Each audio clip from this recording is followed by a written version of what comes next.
before Charlie Kirk was murdered, she said to her supporters, she's on video, let your rage fuel you. And so she dragged it out, right? And then after he was murdered, she kept saying it. So what rage are you talking about, Abigail? What rage and fuel what, Abigail? And to whom, Abigail? You see, this is a woman, Abigail Spanberger. She's a divisive person. She's all about control. And as I said, I used to think that she was cowardly, but I think now she's a calculating and cunning woman. She has lived a very curated life, a very careful life, almost as if she's planning step by step how she's going to move in this political realm. I haven't lived that kind of life. I don't know very many people who have. And, she goes to CIA. You can't really uncover anything because it's all secret. Yep. You don't know what anything is. And so you're left with believing what she says.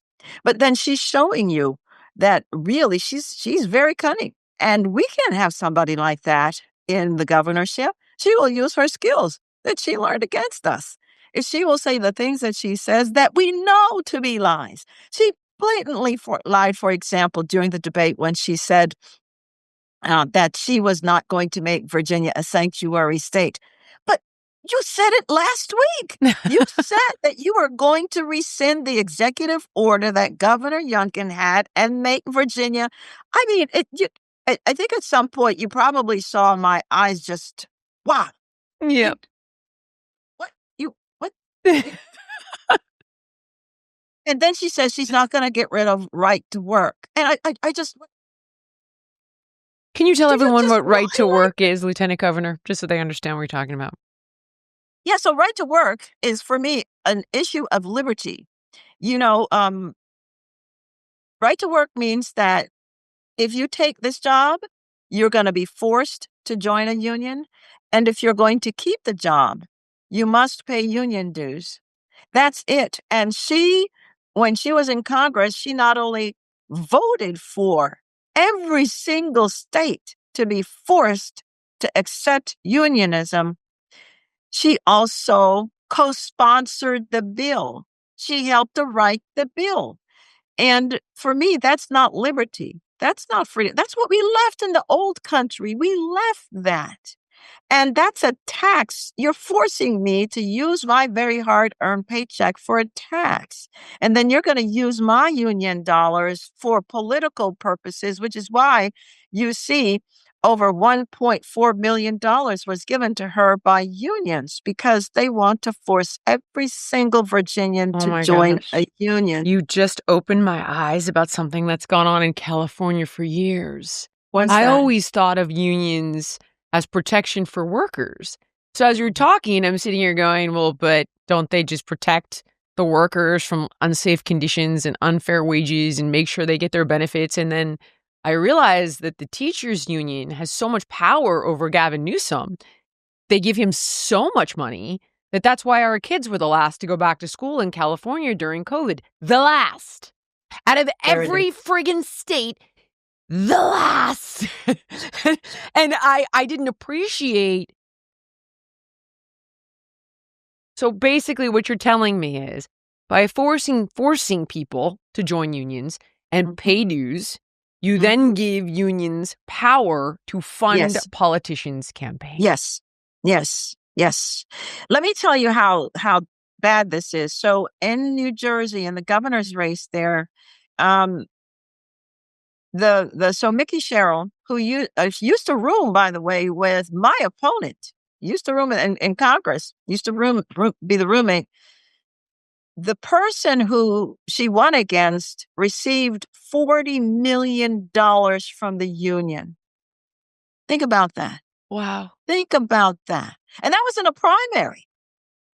Where did that money come from? It came from Republicans who are also members of the union and Democrats. But Republicans don't want to vote that way. And so, but all their union money is used for one side of the political aisle. That's not freedom. And so if you want change, you're not going to get it. You're not going to get it with unions. It will always be whatever they want every time they want it, or they're going to strike. Well, you have public unions, for example, and then what? I made the government open. Oh, that's another story. Maybe we don't want to go there. But no, we cannot have the right to work gone. I must be able to work without being forced to join a union. And there are 26 other states, Jillian, including Guam, who protect a worker's right. So we're not anti anything. I'm just pro worker. And the fact of the matter is, when you look at those states that are doing well, those states are right to work protection states for workers. Right. Uh, Lieutenant Governor, it's embarrassing to me that I didn't know this. And as we're talking, I'm realizing that I don't know this because I've been so focused on culture war issues, which I know is a trap, by the way.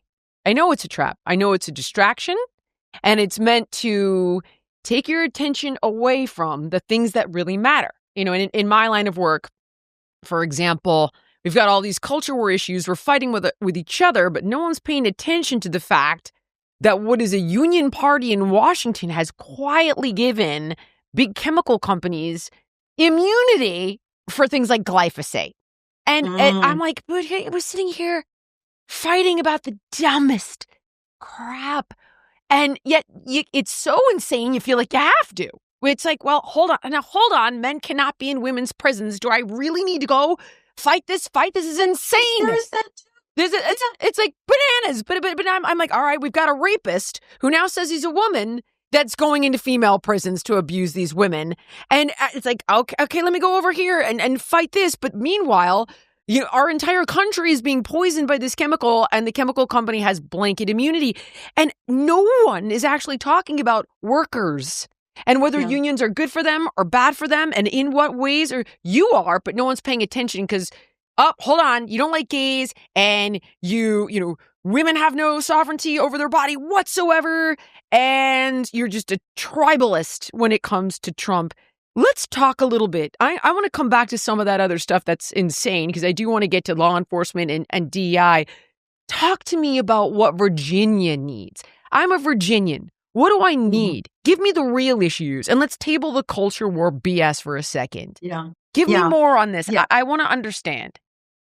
Yeah, and see, if they can keep us in the culture wars, then we don't get to the issues, Never. which is, how are you going to protect me? How are you going to protect my family so that when I dial 911, somebody comes to rescue me? And what the left has done is to turn us against the police. And listen, there are bad apples in every profession. There are bad lawyers, bad doctors, bad nurses. Here we go, bad politicians, probably more bad politicians than anything else. Well, what we do is we need to get rid of the bad cops, the bad teachers, and everybody else, and run with the ones who are honorable. Because here's the thing, I can't even talk to you about economic development if we're not safe and secure in our homes. If my inventory as a business person isn't safe, if you can just see, you've seen the Walmart shopping carts, they just load them up and they go out the door with them. Now, you're not going to have employees very much longer, because if we let this go, the thieves are coming back. And this time they may hurt me as the employee. So my opponent has voted to defund them and get rid of their qualified immunity. And what that means is, if you take this job in law enforcement and you go out on a call, if anything happens, Jillian, you don't have immunity. What you have is now they're going to sue you personally. You will lose your house. You will lose your bank account. You will lose every asset you have. Now, I have never worked for an employer where I was personally sued. The company was sued. The company has liability insurance, but I was never in danger, let's say, if something happened. And that's why those in law enforcement and Department of Corrections personnel have said to me, if you don't win, Winsome, which we will because we have common sense, but if you don't win, we're not staying. We're not staying because we'll lose everything. Because again, she took money from AOC's PAC, which says sign here and that you will defund the police. And then she voted for the Justice and Policing Act, which says we're going to defund the police again and get rid of their qualified immunity. So I have now more than 81 sheriffs who have endorsed me. That's never happened in Virginia history. Not even Governor Youngkin, and he'll quickly tell you the same thing. He had 50. I have 81. And by the way, they're Democrats, they're Republicans, and independents.